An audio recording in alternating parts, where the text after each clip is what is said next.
ಎಲ್ಲರಿಗೂ ಸ್ವಾಗತ. ಇಮ್ಮಡಿ ಪುಲಿಕೇಶಿ ಯೂಟ್ಯೂಬ್ ಚಾನಲಿಗೆ. ರಾಜ್ಯದ ವಿವಿಧ ಕಡೆ ಕರ್ನಾಟಕ ಬಂದನ್ನು ಮಾಡುತ್ತಿದ್ದಾರೆ. ಕಾರಣ MES ಅವರು ಪುಂಡರು ನಮ್ಮ ಕಂಡಕ್ಟರಾದ ಅವರಿಗೆ ಹಲ್ಲೆ ಮಾಡಿದ್ದಾಗಲಿ, ಮರಾಠಿ ಬರಲ್ಲ ಅಂತ ಹೇಳಿದ್ದಕ್ಕೆ ಅದನ್ನು ವಿರೋಧಿಸಿ ಹಲವಾರು ಕನ್ನಡ ಸಂಘಟನೆಗಳು ಬಂದನ್ನು ಕರೆ ಕೊಟ್ಟಿದ್ದಾರೆ. 22ನೇ ತಾರೀಕು ವಾಟಾಳ್ ನಾಗರಾಜ್ ಅವರ ನೇತೃತ್ವದಲ್ಲಿ ಬೆಂಗಳೂರು, ಮೈಸೂರು, ಮದ್ದೂರು, ಮಂಡ್ಯ, ಬೆಳಗಾವಿ ಎಲ್ಲ ಕಡೆಯೂ ಹೋರಾಟ ಮಾಡುತ್ತಿದ್ದಾರೆ ಕನ್ನಡ ಪರ ಸಂಘಟನೆಗಳು. ಅದರಲ್ಲಿ ಕೆಲವು ಸಂಘಟನೆಗಳು ಬಂದಿ ಕರೆಗೆ ನಿರಾಕರಿಸಿದ್ದಾರೆ. ಮುಂತಾದ ಎಲ್ಲ ಸಂಘಟನೆಗಳು ಕನ್ನಡ ಪರ ಹೋರಾಟಗಾರರು ಇವತ್ತು ಬಂದ್ ಮಾಡಲೇಬೇಕು, ನಮ್ಮ ನೆಲ ಜಲ ಭಾಷೆಗೋಸ್ಕರ ನಾವು ಹೋರಾಟ ಮಾಡಲೇಬೇಕು ಅಂತ ಎಲ್ಲ ಕಡೆ ಮಾಡ್ತಾ ಇದ್ದಾರೆ. ತುಂಬ ಕಡೆ ಪೊಲೀಸರು ತಡೀತಾ ಇದ್ದಾರೆ, ಎಲ್ಲೂ ಹೋರಾಟ ಮಾಡೋಕ್ಕೆ ಬರ್ತಾಯಿಲ್ಲ. ಒಂದೊಂದು ಕಡೆ ಕೆಲವು ಕಡೆ ಬೆಂಗಳೂರಲ್ಲಿ KSRTC bus, Majestic KSRTC bus stop ಹತ್ರ ಹೋದಾಗ ಅವ್ರನ್ನು ಕನ್ನಡ ಪರ ಸಂಘಟನೆಗಳು ಹೋಗಿ ನಾವು ಕಂಡಕ್ಟರ್ಗಳ ಹತ್ರ, ಡ್ರೈವರ್ಗಳ ಹತ್ರ ಸ್ವಲ್ಪ ಮಾತಾಡ್ತೀವಿ. ಯಾಕಂದರೆ ಅವರು ಎಲ್ಲ ಕಡೆ ತಿರುಗಾಡ್ತಾರೆ, ಈ ಥರ ಅವ್ರಿಗೆ ತೊಂದರೆಗಳಾಗ್ಬಾರ್ದು, ಅವ್ರಿಗೆ ಜವಾಬ್ದಾರಿಯುತವಾಗಿರಬೇಕು.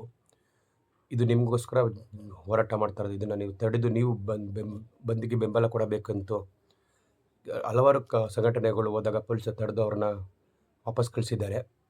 ಇದೊಂದೇ ಕಡೆ, ತುಂಬ ಕಡೆ ಅಷ್ಟೇ, ತುಂಬ ಕಡೆಯೂ ಎಲ್ಲೂ ಅಷ್ಟೊಂದು ಬಂದನ್ನು ಜೋರಾಗಿ ಮಾಡೋ ಥರ ಇಲ್ಲೂ ಪೊಲೀಸವರು ಅನುಮತಿ ನೀಡುತ್ತಲ್ಲ, ಎಲ್ಲ ಕಡೆ ವಿರೋಧಿಸುತ್ತಾ ಇದ್ದಾರೆ ಪೊಲೀಸವರು.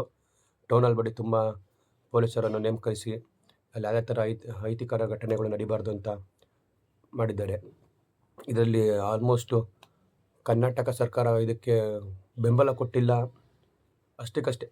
ಇದು ಬಂದಿನ ಅವಶ್ಯಕತೆ ಇಲ್ಲ ಅಂತ ಎಷ್ಟೋ ಜನ ಈ ಶಾಸಕರು, ರಾಜಕಾರಣಿಗಳೆಲ್ಲ ಹೇಳಿದರು. ಬಟ್ ಆದರೂ ವಾಟಾಳ್ ನಾಗರಾಜ್ ಇಲ್ಲ, ನಾವು ಮಾಡಲೇಬೇಕಿದು, ಇದು ಕನ್ನಡಿಗರಿಗೋಸ್ಕರ ಮಾಡ್ತಾರೋ ಹೋರಾಟ ಇದು. ಈ ಹೋರಾಟದಲ್ಲಿ ಎಲ್ಲರೂ ಬೆಂಬಲ ಕೊಡಲೇಬೇಕು ಅಂತ ಹೇಳಿ ಇದನ್ನು ಇವತ್ತು ಯಶಸ್ವಿಯಾಗಿ ಮಾಡೋಣ ಅಂತ ಮಾಡ್ತಾಯಿದ್ದಾರೆ.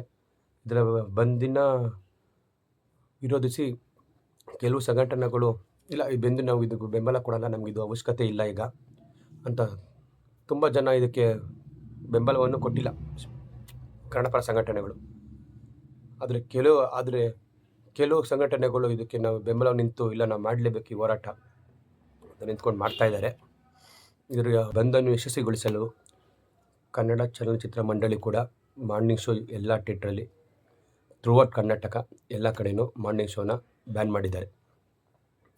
ಕೆಲವು ಕಡೆ ಆಟೋದವರು, ಬಸ್ಗಳು ಸಂಚಾರ ಇದ್ದರೂ ಕೂಡ ಜನಗಳು ಈಚೆ ಬರ್ತಾಯಿಲ್ಲ. ಯಾಕೆ ಬಂದಿರೋದ್ರಿಂದ ಆಟೋ ಸಿಗುತ್ತೋ ಇಲ್ಲ ಬಸ್ ಸಿಗುತ್ತಿಲ್ಲ, ನಾವೆಲ್ಲ ತಗೊಳಕೋಬೇಕಾಗತ್ತೆ ಅಂದ ಕಾರಣಕ್ಕೆ ಜನ ವಹಿವಾಟುಗಳು ಸ್ವಲ್ಪ ಕಮ್ಮಿ ಇದೆ. ಇದರಿಂದ ನಾವೆಲ್ಲರಿಗೂ ಹೇಳೋದೇನೆಂದರೆ, ಇದು ನಮಗಾಗಿ ಕನ್ನಡಿಗರಿಗೋಸ್ಕರ ಮಾಡ್ತಾ ಇರೋದು. ಈ ಬಂದನ್ನು ಯಶಸ್ವಿಗೊಳಿಸಲು ಹಲವು ಸಂಘಟನೆಗಳು, ಕನ್ನಡ ಪರ ಹೋರಾಟಗಾರರು ಪ್ರಯತ್ನವನ್ನು ಪಡ್ತಾ ಇದ್ದಾರೆ. ಆದರೆ ಕೆಲವೊಂದು ಕಡೆ ಹೇಳ್ಕೊಂಡಷ್ಟು ನಮಗಿದು ಸ್ಯಾಟಿಸ್ಫ್ಯಾಕ್ಷನ್ ಆಗಿಲ್ಲ ಈ ಹೋರಾಟದಲ್ಲಿ ಕನ್ನಡ ಪರ ಸಂಘಟನೆಗಳಿಗೆ. ಇದರಿಂದ ಎಲ್ಲ ಕನ್ನಡಿಗರು ಇದ್ರ ಬಗ್ಗೆ ಮಾತಾಡಬೇಕು, ಹೋರಾಡಬೇಕು. ನಮ್ಮ ನೆಲ ಜಲ ಭಾಷೆಯನ್ನು ಉಳಿಸೋಕ್ಕೆ ನಾವು ಯಾವಾಗ ಸಿದ್ಧರಾಗಿದ್ದಾರೆ ಅನ್ನೋ ಸೂಚಿಸಬೇಕು ನಾವು ಬೇರೆ ಜನಗಳಿಗೆ. ಇದು ಬರೀ ಕನ್ನಡಿಗರು ಅಷ್ಟೇ ಹೋರಾಟ ಮಾಡೋದಲ್ಲ, ಹೊರಗಡೆಯಿಂದ ಬಂದಿರೋ ಬೇರೆ ಬೇರೆ ಭಾಷೆಯವರು, ಬೇರೆ ಬೇರೆ ರಾಜ್ಯದಿಂದ ಬಂದ ಜನಗಳು ಅಷ್ಟೇ. ನೀವು ಇಲ್ಲಿ ಇದ್ದೀರಾ, ಇಲ್ಲಿ ಅಡುಗೆ ಕೆಲಸ ಮಾಡ್ತಾಯಿದ್ದೀರಾ, ಇಲ್ಲಿ ಊಟ ಮಾಡ್ತಾಯಿದ್ದೀರಾ ಅಂದರೆ ನೀವು ಈ ಕನ್ನಡ ಪರ ಈ ಥರ ಬಂದಿರೋ ಟೈಮಲ್ಲಿ ಇಲ್ಲ ಕರ್ನಾಟಕದಲ್ಲಿ ಕನ್ನಡದ ಬಗ್ಗೆ ಅನ್ಯಾಯ ಆದಾಗ ನೀವು ಧ್ವನಿ ಎತ್ತಬೇಕು ಅಂತ ಕೇಳಿಕೊಳ್ಳುತ್ತೇನೆ. ಜೈ ಹಿಂದ್, ಜೈ ಕರ್ನಾಟಕ. ಮತ್ತೆ